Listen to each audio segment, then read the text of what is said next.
Dinas Perumahan Rakyat Wan Kawasan Permukiman Banjarmasin di tahun 2022 ini akan memperbaiki jalan titian di Kelurahan Mantuil, Banjarmasin Selatan dengan pagu anggaran sebesar 5,99 miliar rupiah. Wan titian di Murung Selong, Banjarmasin Timur dengan anggaran 3 miliar rupiah.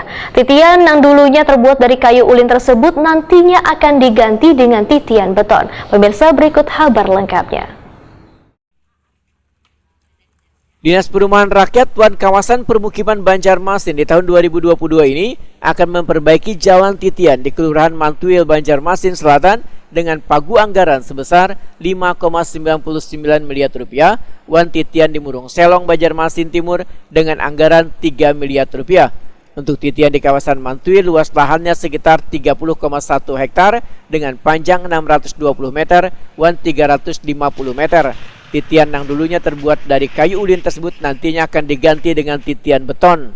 Demikian diperahkan PLT Kepala Dinas Perkim Banjarmasin, Betty Gumeandari, Wahitakuni Prima TV usai rapat kerja dengan Komisi 4 DPRD Banjarmasin Baisukan Selasa 8 Maret 2022.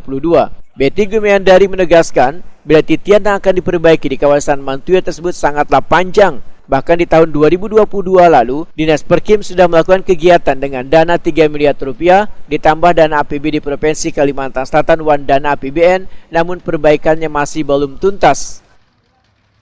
Ya 30,1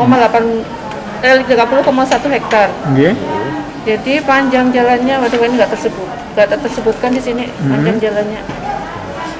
620 meter dan 350 meter. Total anggaran 6 miliar kurang 1 juta. Dengan panjang 600 meter tambah 300 meter tadi bola? 350 meter. Itu panjang sekali memang wilayah Mantuil tuh. Tahun kemarin kita sudah melakukan kegiatan di sana dengan dana 3 miliar. Kemudian ada dana APBD Provinsi juga, ada dana APBN juga sudah masuk ke sana. Tapi itu masih belum selesai. Titiannya ulin ke apa, Bu? Beton. Oh, beton bola. Beton. Sementara itu, selama puluhan tahun ini, warga mengandalkan jalan titian dari kayu sebagai akses utama. Sekitar ratusan kepala keluarga pun memanfaatkan jalan titian yang terbuat dari kayu ulin yang kondisinya semakin mengkhawatirkan tersebut untuk melakukan berbagai aktivitas.